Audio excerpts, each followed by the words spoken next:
How to turn off or disable all notifications from Facebook Lite. So hello guys, welcome back to my YouTube channel. In this quick tutorial I'll be showing you how you can easily disable all notifications from your Facebook Lite application.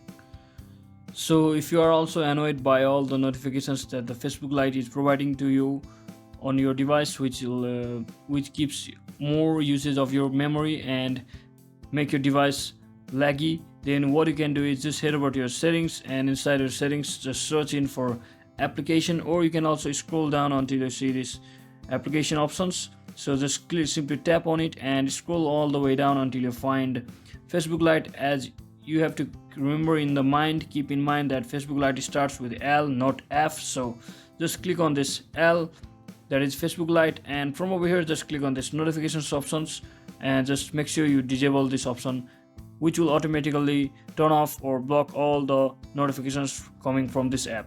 So thanks for watching guys, hope this video was helpful. If it was, don't forget to like and subscribe to the channel. See you on the next one.